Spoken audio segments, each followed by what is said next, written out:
ակնհայտ է, որ ԵՏՄ եւ Եվրոմիության անդամակցությունը անհամատեղելի է։ Սա ընդունում է նաեւ Հայաստանի իշխանությունը։ Բայց ինչ է ասում Հայաստանի իշխանությունը, ասում է մենք բռնել ենք այս ճանապարհը, դուք սպասեք, երբ որ մենք հասունանանք, պատրաստ կլինենք, մենք ձեզ կասենք։ Ռուսաստանի պես խոշոր երկրների հետ այսպիսի լեզվով չեն խոսում։ Ոչինչ չեն խոսում։ Աշխարհում ընդունված կարգը հետևյալն է։ Յուրաքանչյուր գերպետություն ունի որոշակի աշխարհաքաղաքական շահեր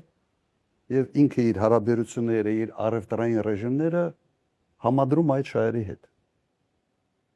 Նայեք Միացյալ Նահանգների քաղաքականությունը ինչպիսին է։ Չինաստանի նկատմամբ, Կանադայի, Մեքսիկայի, նույնիսկ բարեկամ երկրների նկատմամբ տարիֆային քաղաքականության փորձում է ինչ-որ սիգնալներ տալ, այսպես ասենք, ինչ-որ բան ցույց տալ, իր ուժը, իր կարողությունը։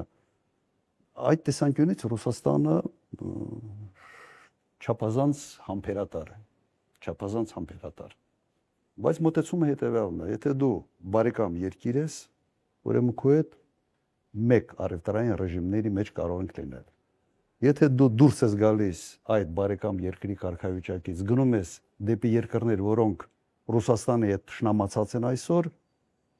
ուրեմն դու այլ ռեժիմների մեջ կարող ես հայտնվել։ Եվ սրա մասին իրենք ասում էին, սա բան չէ, հանկարծակի չէ։ Առնվազն վերջի 2 ամսվա ընթացքում Ռուսաստանի պաշտոնյաները անընդհատ դա հուշում են։ Ես իմ ելույթներում միշտ ասում եի, որ զգուշ եղեք։ Չի կարող երկրի արտաքին քաղաքականությունը համահունչ չի լինի երկրի տնտեսական շահերի հետ։ Այն ինչ անում է այսօր Հայաստանի կառավարությունը, հակառակ ուղղությամբ է տանում երկրի տնտեսական շահերը։ Սա խփելու է ուղղակի ժողովրդի բարեկեցության վրա։ Ինչ մենք արդեն տեսնում ենք դրսևորումները։ Իմաստը պետք չի զարմանալ, սա պետք է հարցնել հետևյալը։ Այս կառավարությունը այս հաշվարկները արել է, թե իրենց համար, չգիտեմ ինչի, դա անակնկալ է։ Թե մտածել են, թե այնուամենայնիվ սենց էլի կուլ կտան, էլի բան չեն անի։ Ինձ համար սա սպասվելիք իրադարձությունների մի շղթայի սենց հետևողական շարունակությունն է։ Ասում ժողովուրդն է հա դժում։ Երկը ժողովուրդն է պետք է մտածել։ Ռուսաստանի Դաշնությունից։ Հիմա դուք ինչ եք առաջարկում, Ռուսաստանի Դաշնությունը մտածի մեր ժողովրդի մասին, թե առաջերտին մեր կառավարությունը մտածի մեր ժողովրդի մասին։ Ենթադրում եմ, որ առաջերտին մեր կառավարությունը պետք է մտածի մեր ժողովրդի մասին, առաջերտին։ Եվ չանի քայլեր, որոնք խփում են այդ հենց մեր ժողովրդի բարեկեցությանը։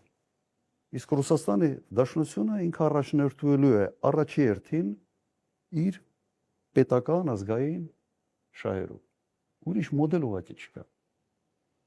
Իմ տպավորությամբ ես ուղղակի գնահատական կտամ իմ սենց հայացքով ոնց եմ տեսնում։ Իրենք համարում են, որ հայ ժողովուրդը բարեկամ ժողովուրդ է, շատ են ուզում, որ Հայաստանի Հանրապետությունը լինի բարեկամ երկիր,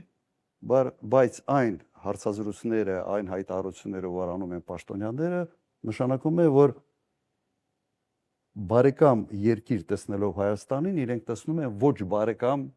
կառավարություն։ Եվ փորձում են այդ կառավարությանը հուշել, որ սա անվերջ չի կարող շարունակվել եւ սա հետևանքներ ունենալու։ Վլադիմիր Պուտինի հետ հեռախոսով 200 անգամ խոսելը Նիկոլ Փաշինյանը հայտարարել։ Ինչի մասին է վկայում, վատ թե լավ հարաբերություններ։ Ես կարծում եմ, որ ենթադրում եմ, որ Նիկոլ Փաշինյանը մտածում է, թե այս ներքին կորուծիտներում իր հաջողությունը նաեւ արտաքին կորուծիտների հույս է տալիս։ Ենթադրում եմ սա։ Բայց արտաքին հարաբերություններում այդ կորուծիտներ հասկացողությունը ուրիշ անուն ունի, կոչվում է դիվանագիտություն։ Եթե դու դիվանագիտությունը խառնում ես կորուծիտների հետ, վերջի անպայման մի փոսի մեջ ես հայտնում։ Այն երկիրը չի, որը չի հասկանում կամ չի տեսնում, թե դու ինչ ես անում։